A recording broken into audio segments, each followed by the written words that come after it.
Nessa película aqui com a Marcela, vamos chamar Deus poderoso. do versículo 5 ao versículo 10, que nós temos aqui essa noite, que traz por título o servo do centurião.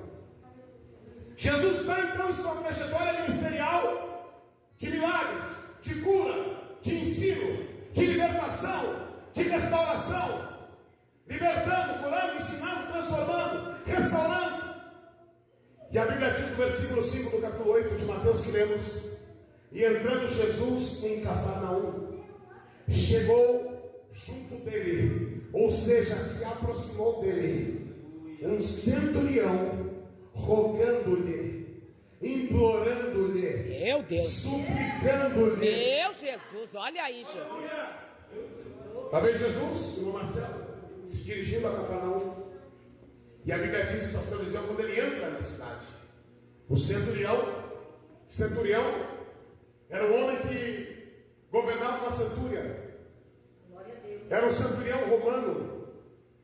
Ele governava 100 homens.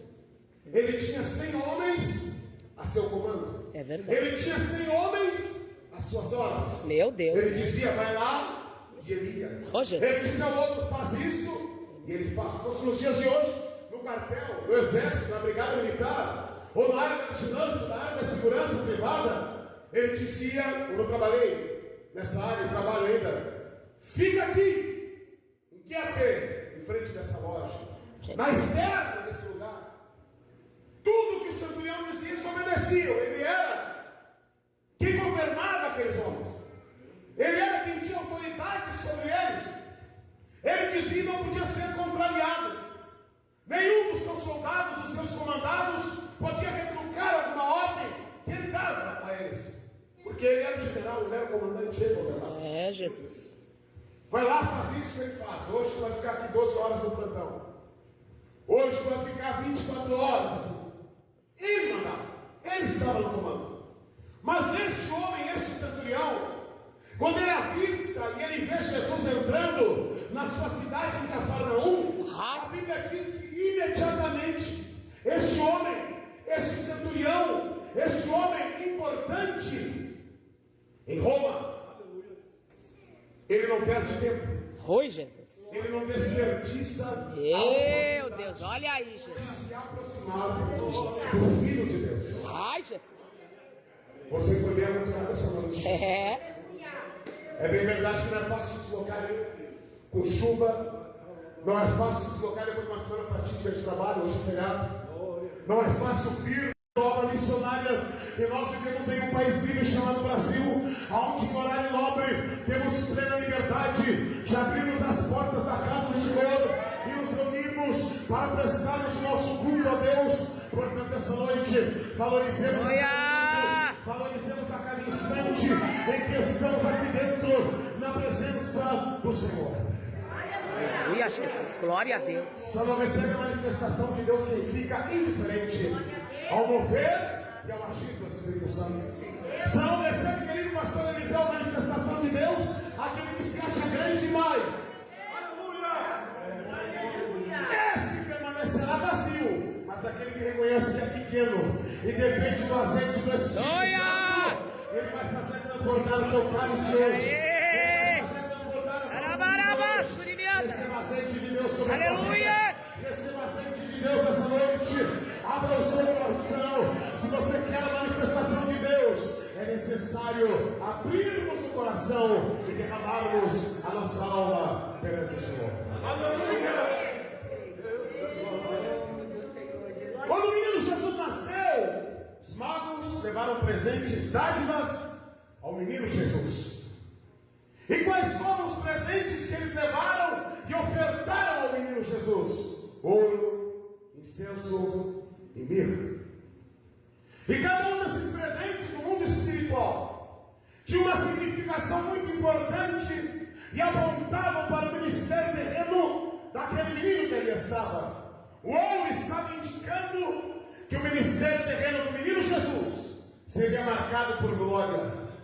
O ouro estava apontando o pastor Eliseu e dizendo que o ministério terreno de Cristo seria marcado por glória. E se você for olhar as páginas da sua Bíblia e você observar a trajetória curta ministerial de Jesus, que durou cerca de 3 anos e meio, você vai ver que o ministério de Jesus foi um ministério totalmente glorioso.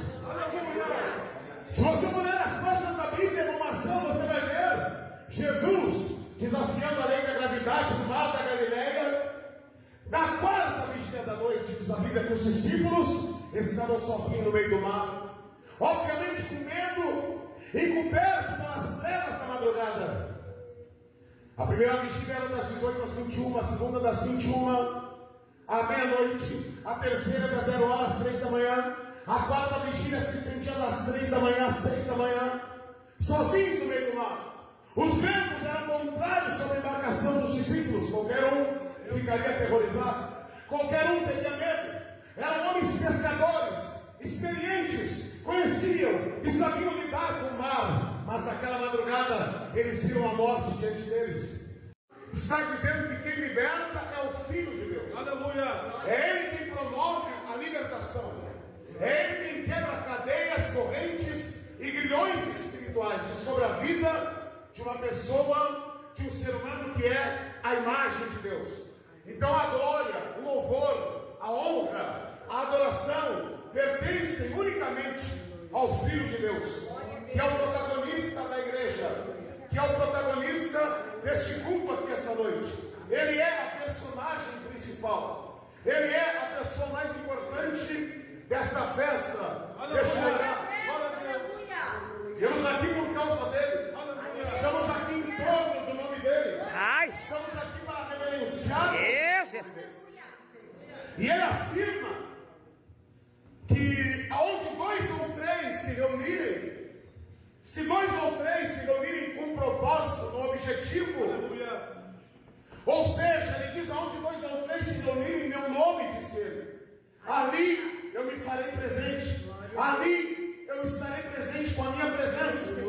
Quando nos reunimos verdadeiramente em torno do seu nome, para reverenciarmos o seu nome, para adorarmos o seu nome, para glorificarmos o seu nome, é certo que Jesus se fará presente, é certo que Jesus estará no meio de nós.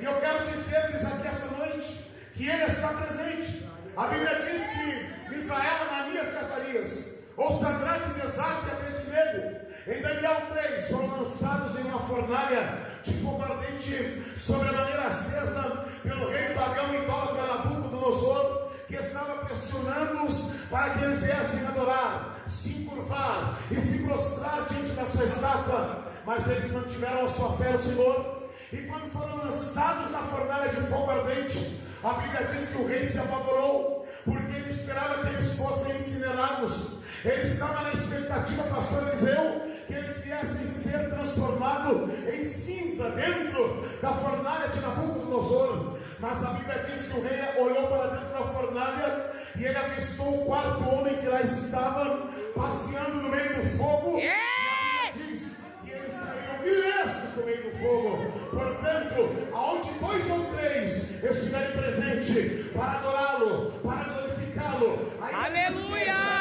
Dentro de uma fornalha de fogo, Ele vai se fazer presente. A sua presença vai ser real, a sua presença será notória. E o quarto homem, ele está presente desde o início deste culto. E a Bíblia diz que ele é a gala do ardor daqueles que o buscam. Aquele que busca a Deus não é frustrado, aquele que busca a Deus não é decepcionado, aquele que busca a Deus não é envergonhado. Nós escolhemos a boa parte como Maria, que estava aos pés do Senhor essa noite. Há muitos países comunistas como a China, diga-se de passagem, o país mais fechado ao Evangelho é a Coreia do Norte.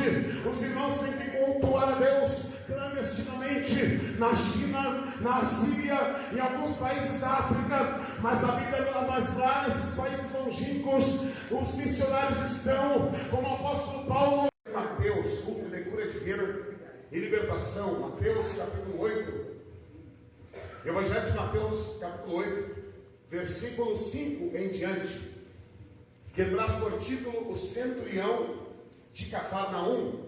Aleluia. Mateus capítulo 8, versículo 5. É inegável que a glória de Deus está aqui nessa noite, tá, irmãos? Deus estremeceu esse lugar aqui, tá? O fogo de Deus está aqui no mar.